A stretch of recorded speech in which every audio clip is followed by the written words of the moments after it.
Opa, chega junto na live, minha gente. Chega junto na live. Quem for chegar, já chega fazendo um pix pra nós. Desculpa a demora, eu ia fazer a live meia hora antes. Só que aí um amigo pediu ajuda. E aí eu tive que ajudar, né? O cara tá comprando o computador dele pra poder voltar a fazer lives, né? E por aí vai. Fechou? Então seria isso. E hoje eu vou estar batendo um papo sobre esse tema, né? Os crentes ajudam alguma coisa economicamente? Então já peço que vocês estejam com a gente aí, compartilhem essa live e bora trocar uma ideia. Deixa eu só compartilhar aqui nos Facebook da vida, compartilhar os corre e vamos lá. Então, os crentes só oram ou eles também ajudam academicamente? Se a gente olha, muitas vezes se tem a ideia de que o cristão, ele é aquele cara que, principalmente no Brasil, que o cristão é aquele cara doido que só fica orando e falando em dinheiro e prosperidade, em cura. Quando, na verdade, se a gente olhar, por exemplo, para o estudo do grego, a minha área, se não fosse o cristianismo, meu amigo, seria muito difícil de estudar material. Seria muito difícil da minha parte. Por quê? Eu tenho certeza que qualquer lojinha mediana, há pelo menos uns 20 anos, pelo menos uns 20 anos, pelo menos uns 20 anos atrás, qualquer lojinha mediana, você entra de evangélica, se tem material de grego, material de hebraico. Se a gente olha, por exemplo, se eu fosse comprar uma obra de Homero, hoje, Homero está acessível. Você tem lá a edição bilíngue, você tem a edição acadêmica, você tem essas edições. Mas se a gente volta 20, 30 anos atrás, você não tinha isso. Então, muita gente começou seu estudo do grego clássico através do grego koiné. Muita gente. E por quê? Porque, cara, é mais fácil você ter uma Bíblia do que ter Homero, pô. Eu mesmo não tenho a cópia de Homero aqui. Comigo eu não tenho. Agora, Novo Testamento grego eu tenho um monte. E por que isso? Porque documentos religiosos, eles tendem como que eu posso dizer? Eles tendem a ser mais distribuídos do que obras literárias meramente, né? Então, Homero, Platão, que são obras filosóficas, não é todo mundo que tem o tino de ir na língua original, não é todo mundo que tem esse tino. Já quando a gente pega, por exemplo, quando a gente pega deixa eu fazer uma coisa aqui. Aí.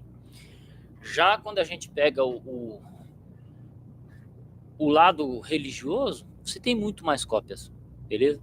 Quem quiser comentar alguma coisa, sinta-se à vontade aí, beleza? Tamo junto aí. E seria nesse sentido, né? Que a igreja ajuda, né? Fora que a vida intelectual de muita gente começou onde? Na igreja. Como assim começou na igreja?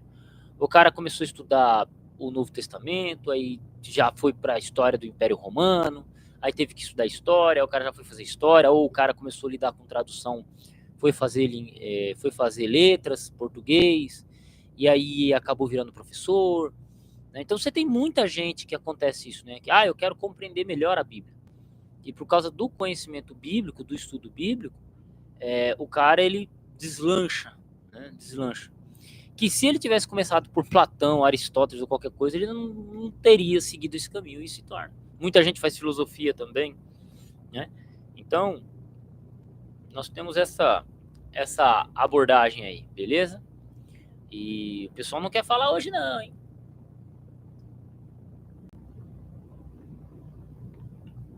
Macedão. Aí, ó, deixa eu avisar o pessoal aqui. Cadê meus apoiadores? Aí, Jedi. Opa, ó o Jedi. Não, Jedi, cuidado aí com coisa.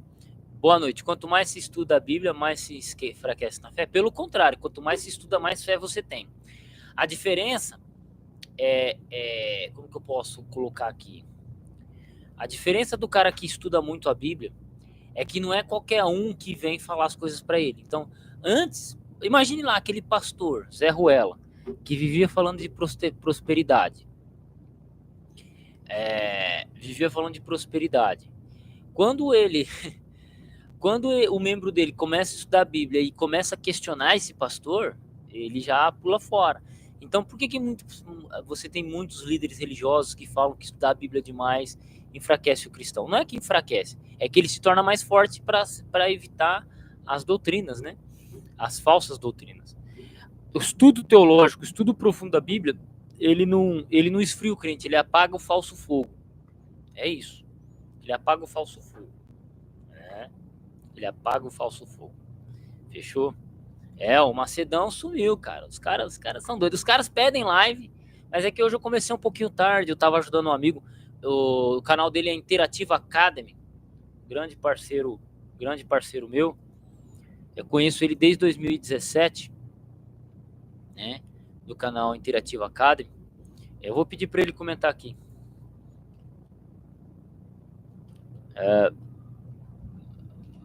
Brandão. Comenta na minha live. Ele é um cara que manja, ele domina uns 20 idiomas, mano.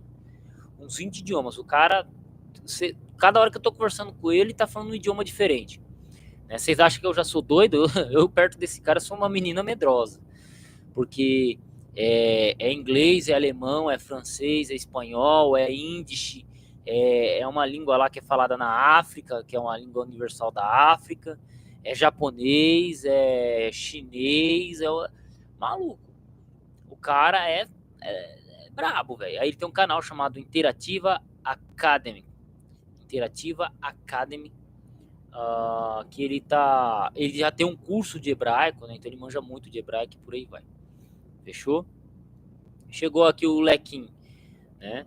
Nunca vi um cristão normal presencialmente que tinha lido realmente a Bíblia. Partes por completo dela. Cara, é assim, o estudo bíblico, o ano bíblico é uma coisa que é uma tradição. Não é 20, mas é uns 19, cara. Aí, ó. Fala, Brandão. Aí, Brandão, é esse o nome do seu canal mesmo? José Carlos Brandão ou Interativa Academy? Pede pro pessoal se inscrever aí, ô Brandão. Eu deixo. Mas quantos idiomas você fala aí? Só os vivos, tá? Se for os mortos, mas é 19 a 20 idiomas que ele domina. Isso, o Lequim, do estudo do ano bíblico é uma coisa que os crentes antigamente eles tinham tradição de fazer. Já vai fazer um bom tempo que eu não escuto alguém falar sobre ano bíblico. Eu mesmo, no início do meu canal, falava sobre ano bíblico. E o que acontece? O ano bíblico ele fortalece muito o crente. Porque ele dá uma visão geral. Porque o pessoal está acostumado a pregar Novo Testamento, que nem eu. Se eu for pregar, eu vou... Cada 20 sermão meu, 19 vão ser sobre Novo Testamento. Porque é minha área. Né? Porque é minha área. Então, assim, de 20 sermão que eu vou fazer, eu vou fazer menção de Antigo Testamento e 19 vai ser Novo Testamento. Então, por exemplo, um cara como eu, fico muito limitado a Novo Testamento. E, na verdade, o crente ele tem que ter o domínio completo das Escrituras. Né? Fechou? Não fala direito. No que diz respeito à crucificação, mais correto não seria estaca em vez de cruz? Não, a tradução mais correta é cruz. É cruz. Aí, ó. Conheço apenas 8 idiomas. Tipo assim, só idioma doido, né? Grego, hebraico, alemão, russo. Você é doido, bicho. Cara, eu não acho tempo pra estudar tudo isso, não. Ele falou, ele treina na academia ouvindo o quarto Haikage, né? Daqui a pouco o cara começa a soltar raio e levantar peso feito louco. Tá ouvindo Eita, Tiger, não. Ele tá ouvindo a briga do quarto Haikage com o Sasuke. Aí ele viu o bichão bravo. Né? Vamos lá. Já sacou por que a Bíblia não fala muito acerca de Bartolomeu? Eu nunca parei para pensar nisso, Macedo. Nunca parei para observar isso. Né? Nunca parei para observar isso. Por que cruz ao invés de estaca? Porque como eu estava falando na live anterior, tá? Se você for ver a live anterior, Jedi, foi até uma pergunta do Lequim. Como é que os romanos crucificavam as pessoas? Com uma cruz. É que você tem o processo de estacas, né? Também. Mas o que era padrão no contexto do Novo Testamento ali naquele período ali era cruz, os braços abertos, entendeu? Esse aí era o padrão. Então a melhor tradução é cruz. Só que a palavra grega ela também traduz o processo de prender a pessoa por estaca, mas no contexto do Novo Testamento, como eu disse, é a crucificação. Pode pegar qualquer historiador que eles vão trabalhar nessa perspectiva. Aí, ó, no livro de Atos tem o termo madeira utilizado no discurso de Pedro de uma conotação mais judaica. É que você tem a questão lá do aquele que for colocado no madeiro e não sei o que, papapá, né? Seria isso. Brandão, nós temos que fazer uma live qualquer dia, hein, cara? Nós temos que... quando o teu PC chegar, a gente faz uma live, fechou?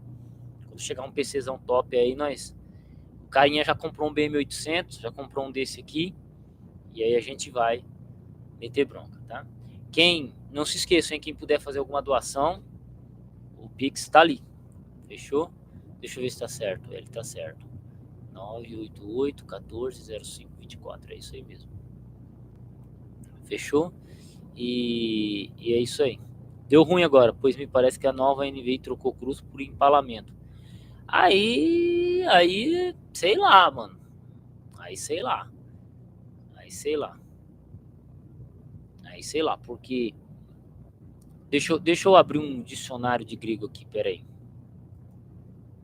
Salve, Clafne, beleza? Staurus, né?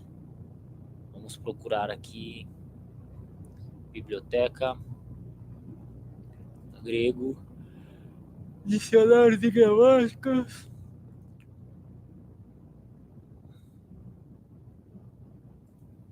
Deixa eu fechar aqui.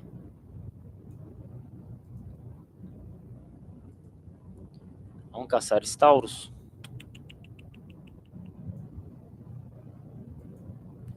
Osper. Blession. Staurus. Stafili. Staurus. Aqui, ó. Nós temos aqui Stauru, né? No caso, Stauru. Passivo, Stauromai, que aqui é um verbo, né? Então nós temos o termo Staurus aqui, ó. Stauros, raiz, né? Latim, Stauro. Veja a etimologia, Curtius Weineck. To bring stake, né? I pointed one, né? Coisa de uma ponta só. Então, o primeiro significado seria esse, né? De estaca. Segundo significado, uma cruz, né? É um instrumento conhecido como uma morte cruel e vergonhosa, como uma punição, usado como cruz, usada como instrumento de vergonha e punição, seria isso. Seguida pelos gregos, usada pelos gregos, romanos e fenícios, que era, né? Para ela era fixada pelos romanos no tempo de Constantino o Grande, até o tempo de Constantino o Grande, para criminosos, né? Particularmente escravos, né? Ladrões, né? Robbers, e autores de insurreições ocasionadas nas províncias, e uma arbitrário, né? Usado por governadores arbitrários, por cidade, Cable Men also and Romans, por cidadãos romanos. Seria isso aí, ó. Tá vendo?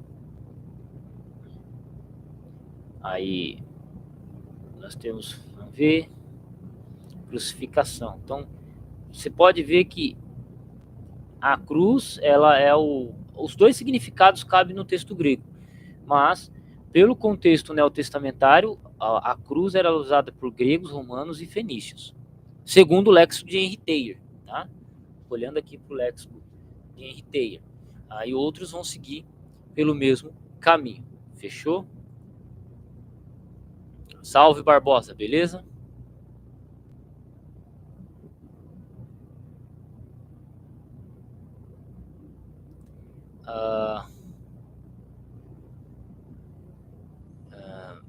Que Sírios tem 12 apóstolos, alguns são muito misteriosos. É que, na verdade, a Bíblia acaba não comentando muito sobre eles, né? Porque existe até estava lendo no livro, quando eu passei por isso eu achei interessante, Roma e seu Império, eles começaram a falar sobre a Índia. Então parece que teve apóstolos que foram para a Índia, pregar na Índia, porque os romanos tinham contato com a Índia, com os indianos, né? Você teve cristãos indo pregar na Índia. Muito legal isso aí. E existem evidências nesse sentido. Leaquim, né? Sobre a crucificação, era comum após morto ser sepultado? Não sei se era comum, mas no caso de Jesus ele foi. No caso de Jesus ele foi. Por quê? Nem todo mundo é tratado igualmente, né, o Leaquim? Nem todo mundo é tratado. Nem todo mundo é tratado igualmente. Simples assim. Tá? Então, no caso de Jesus, ele foi tirado da cruz, levado para uma sepultura nova, como diz o relato bíblico. O apóstolo Paulo também foi um apóstolo, além de Lucas e Marcos. Apóstolo, qualquer pessoa é apóstolo, o Felipe. Apóstolo era alguém enviado em uma missão, entende? É só a partir do segundo século da era cristã que o termo apóstolo passou a se referir somente aos 12. Então, hoje, quando a gente fala apóstolo, a gente fala daqueles que se refere aos 12. Mas, até o segundo século da era cristã, antes disso, qualquer um era apóstolo. Porque apóstolo é aquele que era enviado. Entende? Barbosa, boa noite. Se os crentes orassem de fato, já seria muito mais importante que qualquer feito acadêmico. Não sei. Não sei porque essa punição foi muito utilizada por muito tempo. Honestamente, não sei como se fazia essa tortura na época de Cristo. Cara, a crueldade ela faz parte do ser humano. Entendeu? É isso. Fechou? Entendeu? Então, o ser humano ele tem suas formas cruéis de lidar com questões. Os romanos, gregos e fenícios utilizavam a crucificação, né? Ponto. Já outros povos utilizavam outras coisas. Você pega, por exemplo, os nazistas. O que eles fizeram? Usaram gás, usaram veneno para exterminar povos, seus oponentes. Entende? Então, o ser humano ele é cruel. Já não ouviu aquela música do Legião, né? A maldade humana agora não tem nome, hoje não dá. Aquela música 29 dele. A maldade humana agora não tem nome, hoje não dá. Hoje não dá. Hoje não dá. Entendeu? Igreja Pentagonal da Bíblia. Não sei, Barbosa, nunca ouvi falar nisso aí. José Brandão. Atos 5. Quicilium, madeira, madeiro. Acho que Quicilium, ele é madeira, madeiro, né, nesse sentido.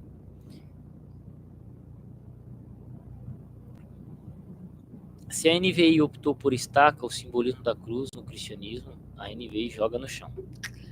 Vai entender os tradutores da NVI, né, velho? Tipo, tá meio estranha essa NVI. Já vi um monte de gente comentando sobre será osso dos meus ossos, será uma companheira, né, auxiliadora. Colocaram colocaram uma palavra lá que então tá meio estranha essa nova NVI aí, tá meio estranho. Então o pessoal tá caindo de pau nela. Os assírios foram muito mais cruéis, eles foram os maiores psicopatas da história. Os assírios eram doidos. As novas versões do texto.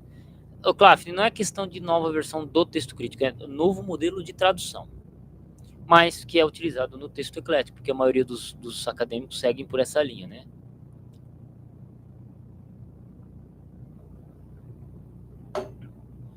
Ô Macedo, tem um cara na Europa que ele até fizeram uma Bíblia que tiraram todas as referências aos judeus. Esse cara pegou a Bíblia e tirou qualquer menção ao povo judaico.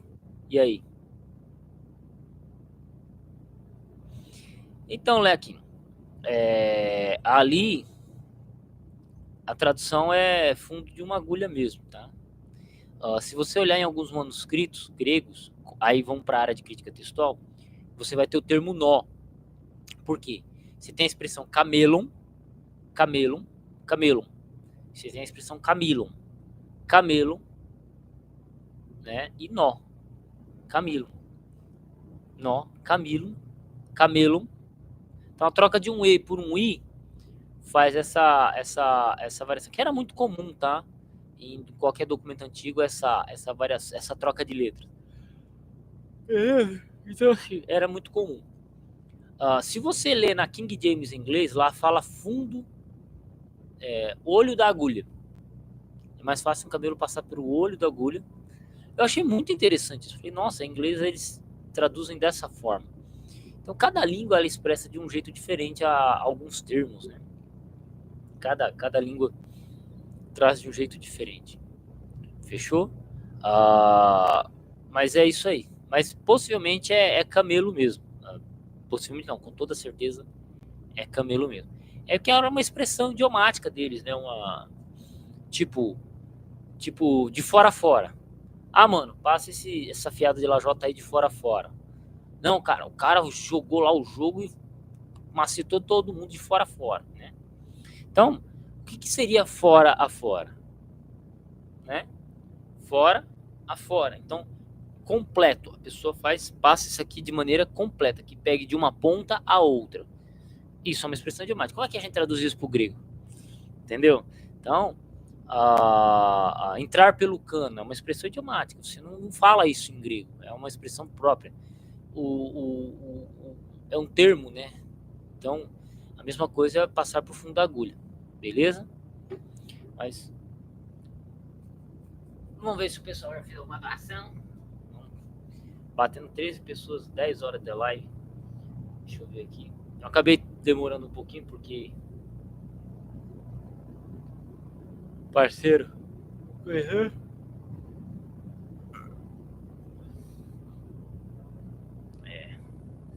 Não tá fácil não. Hoje foi o dia inteiro colocando a porta, mano, na parte da tarde. Então, na parte da manhã eu joguei entulho fora. Aí tava sem frente de serviço lá no trampo. Aí eu cheguei pro patrão. Quem tá querendo fazer chama? Esse povo tá doido?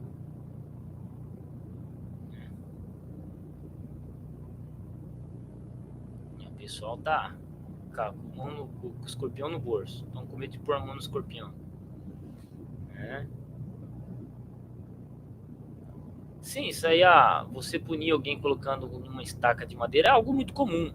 Tribos indígenas faziam isso, aborígenes, romanos, acho que os europeus também, né? Também faziam isso. Então, é bem comum. É bem comum dos povos mais antigos. Isso aí era muito comum mesmo. Quem é que fez essa chamada Google Meet?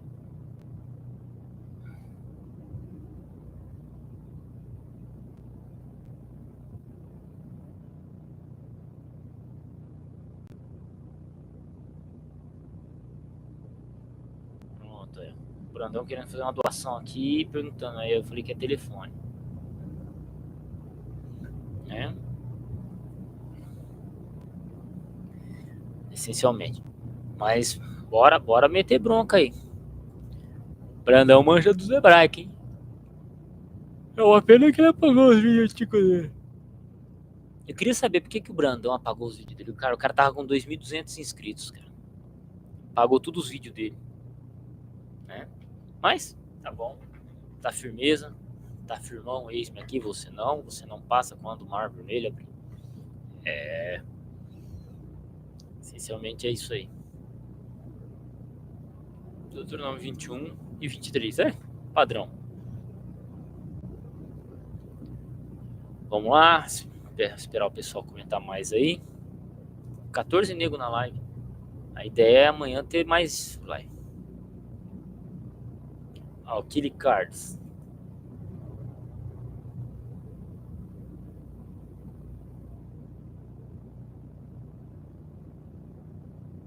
Vamos lá.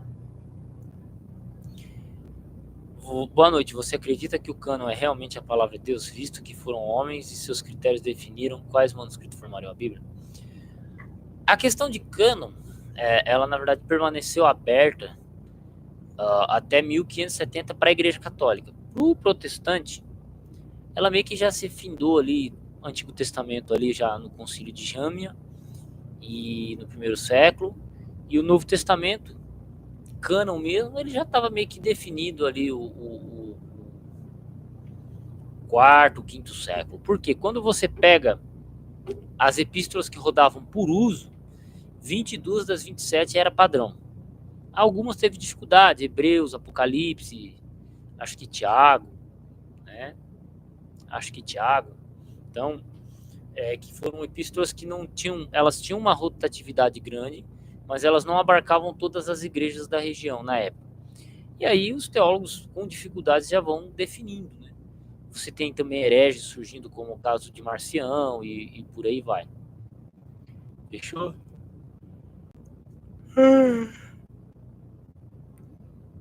Beleza? Então, não foi um critério assim. Como que eu posso colocar? Não é algo que é tipo, sei lá. Como que eu posso tentar explicar isso aqui, cara? Tá? Tô tentando colocar que eles sentaram ali e discutiram. Houve essa discussão num dado momento, mas é mais pelo uso prático, né? O cânon bíblico ele entra mais pelo uso prático. Aí, com o surgimento do protestantismo, a Igreja Católica vai dar uma resposta e aí a gente chega na Bíblia que a gente conhece hoje. Também um homem passava por ali vindo do campo, Simão Cirene, pai de Alexandre Rufo, e eles obrigaram a prestar serviço carregando a estaca. Aí quebrou, né, Jedi? Tradução Novo Mundo, né? Colocaram entre parênteses. Suponho que se devem variantes textuais em Gaza. Pode ser, o Brandão. Pode ser isso. Pode ser isso. Tá? Gente, eu vou fechar mais uns 3 minutos de live aí, beleza? Amanhã eu pretendo começar live mais cedo. É que como eu tive que mexer na porta aqui, cara, nossa. Ô, portinha aqui deu trabalho, mano do céu. A portinha dava trabalho, deu trabalho, cara. Assim, é só colocar três dobradiças, mas não é fácil. Tive que ir comprar a porta, mas tá aqui, tá firmão. Agora você tem que colocar a outra porta no outro quarto lá, mas isso aí vai demorar um pouquinho agora. Fechou? Porque, pra não atrapalhar tanto a minha esposa, né? Tá me ouvindo, Maria? Ah, tá certo. Então eu vou falar bem baixinho aqui. Né?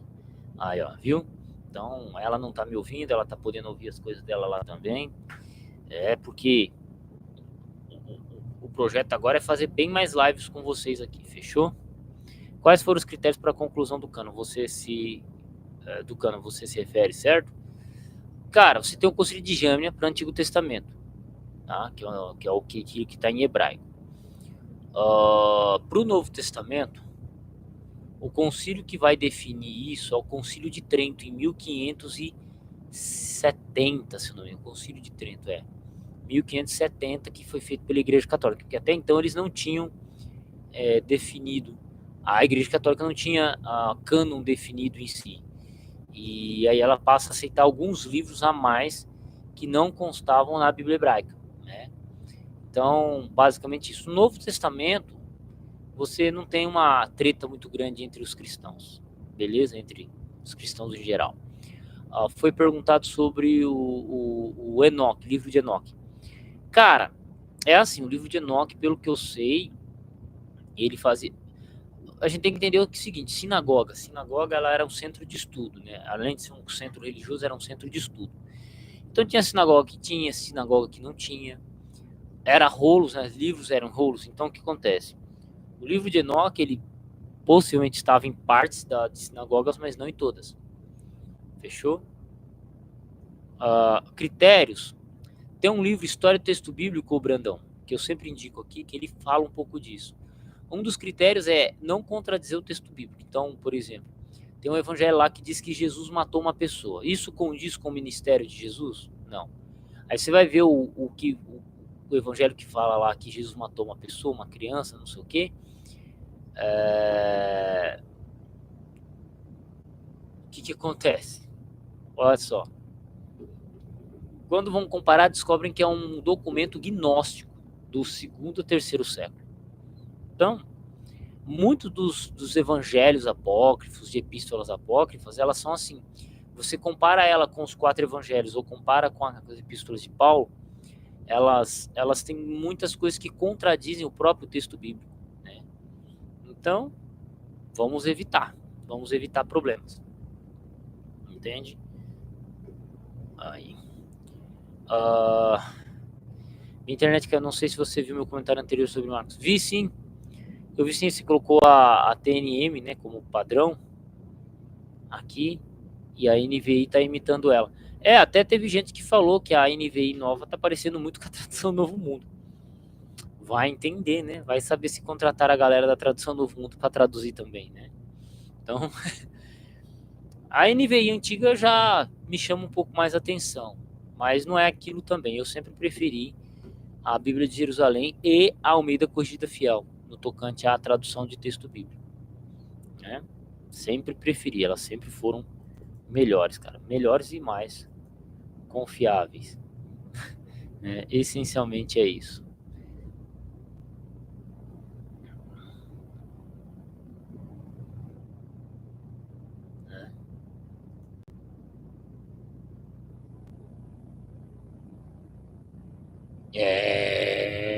Cabuloso, bicho, cabuloso.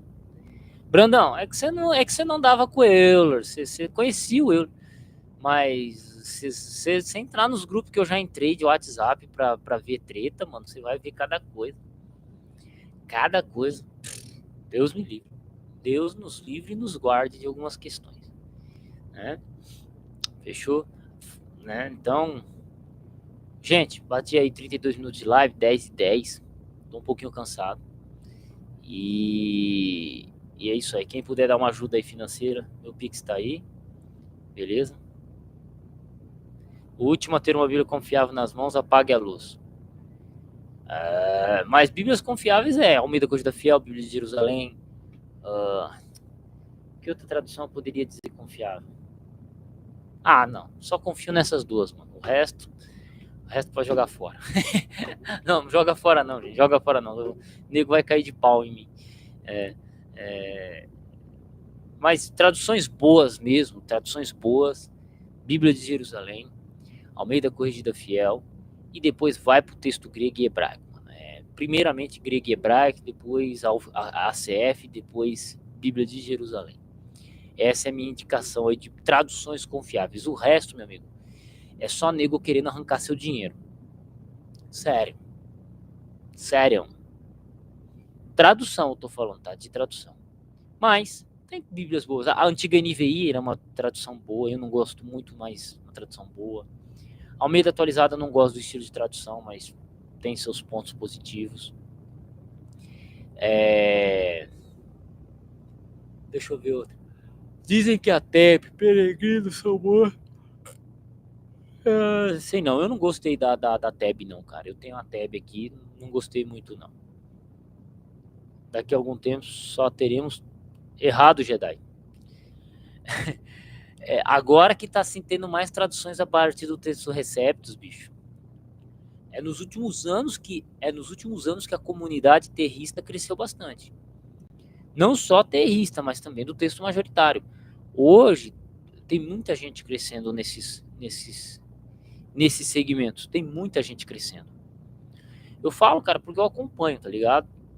Hoje tem muito mais conversa e a gente tem muito mais opção de tradução com relação a TR. E temos até uma tradução do texto majoritário. E antigamente não tinha. Hoje você tem a tradução da família 35, do Wilbur Piquerig, o texto majoritário dos Nancy Rodrigues, que são duas traduções que advêm de texto majoritário. Você tem lá a parte do texto recepto, a revista corrigida, 2009, a revista Almeida Corrigida Fiel, aí tem a King James Fiel também, e por aí vai. Então hoje nós temos mais opções de traduções que são baseadas num texto grego que não seja o texto eclético do que 10 anos atrás, né? Temos a tradução do Hélio de Menezes, que é a partir do TR também, né? Então você tem muitas traduções aí que vai nessa pegada, beleza? Né? Fechou? Então é isso. Deus abençoe. Quem puder dar uma ajuda financeira aí pode fazer. Meu Pix está ali no comentário fixado. E fui, meus amigos.